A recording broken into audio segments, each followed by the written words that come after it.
Welcome to this week's episode of the Jewish Diaspora Report. On this week's episode, we look into the final proxy blow and peace with Lebanon. Let's get started.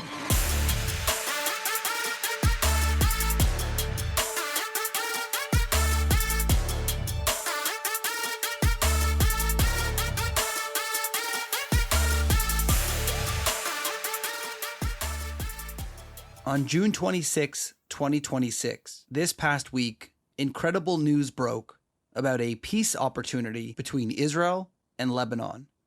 This is something that has not only been in the making for many, many years, but something that both sides have been hoping for. You might be very surprised to find out that many Lebanese people actually support the idea of peace with Israel. And yet, for 70 years, it's been elusive and we haven't been able to get it. Why? And what has changed now? On this week's episode, we're going to go into the history of Lebanon and Israel, the fact that they haven't had peace yet, why that's happened, and why now we seem to be on the brink of a peace deal that could change the entire Middle East. And amazingly, unlike many peace deals or ceasefires that Israel has made in the past, this one is actually mutually beneficial.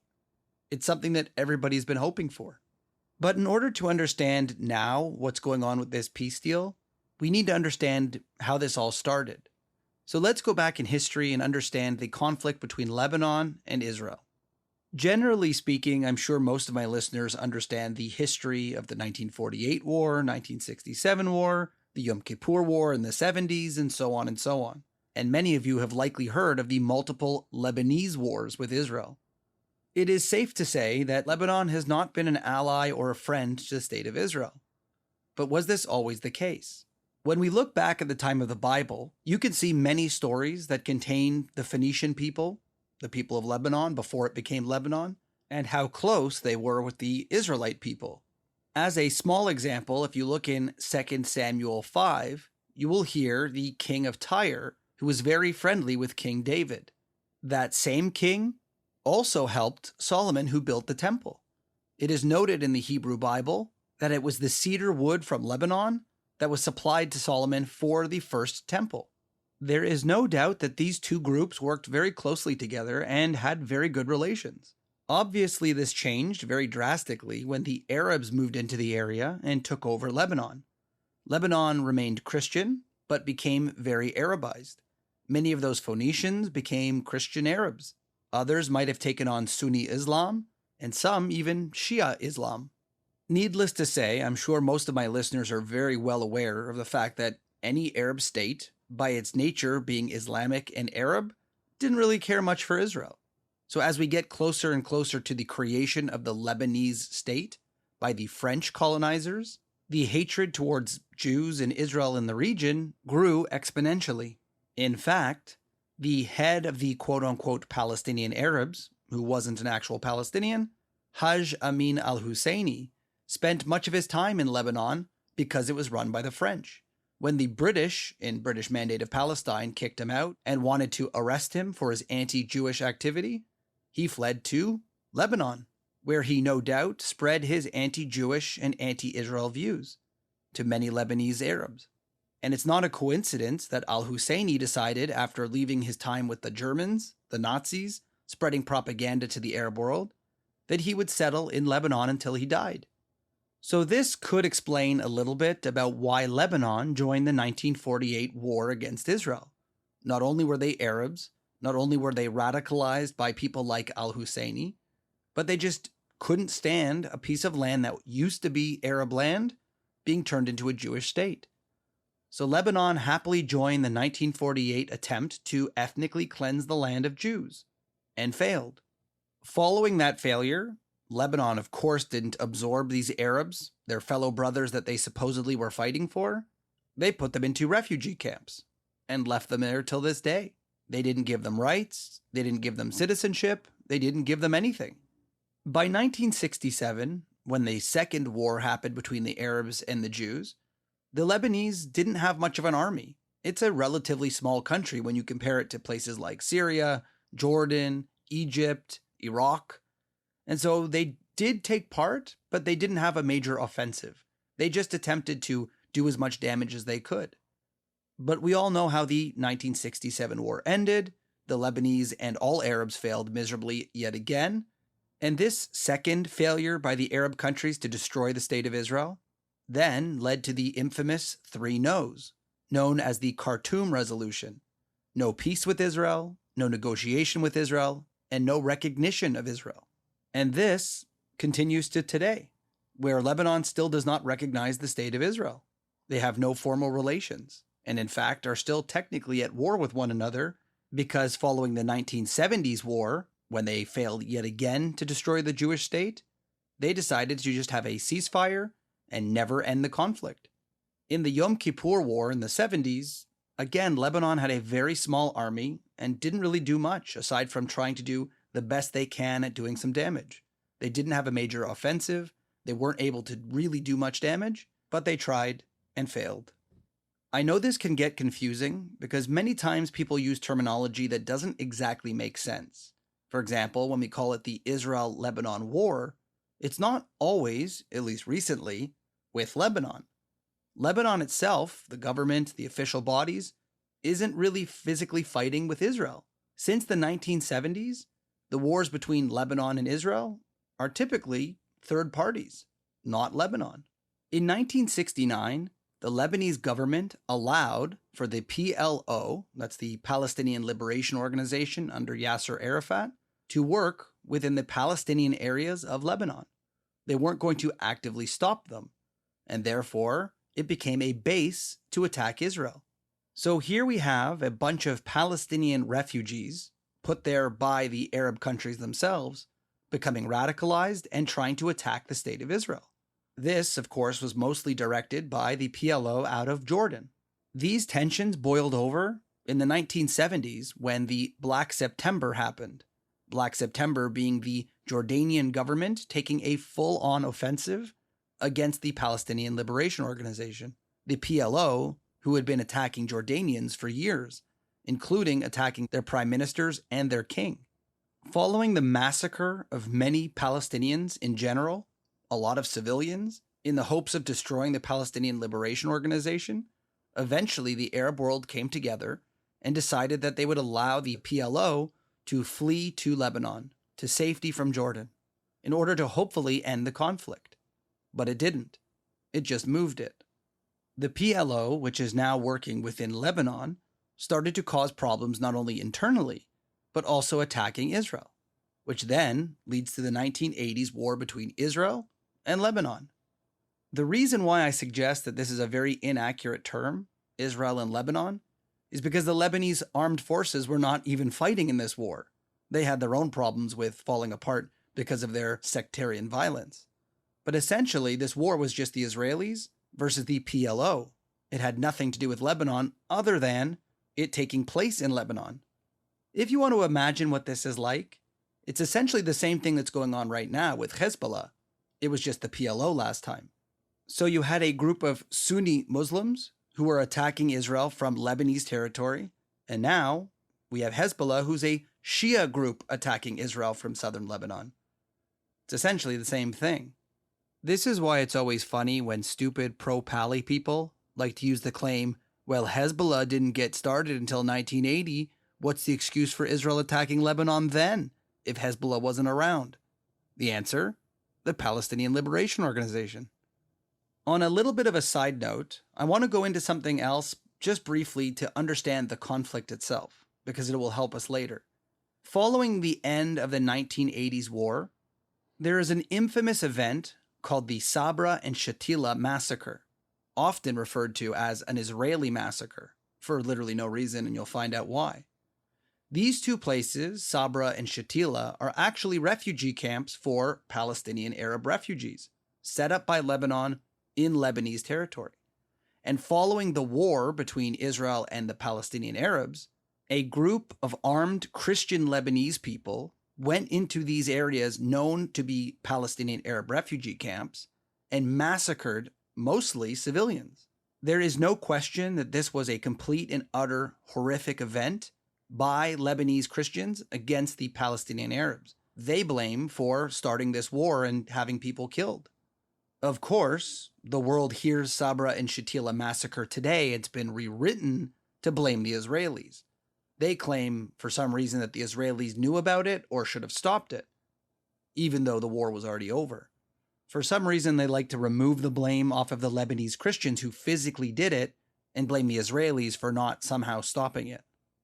But that typical revisionist history and double standard aside, the idea is that you can see the religious tensions between the Christians and the Sunni Muslims, and even the Sunni Muslims against the Shia Muslims, and then the Shia Muslims against the Christians.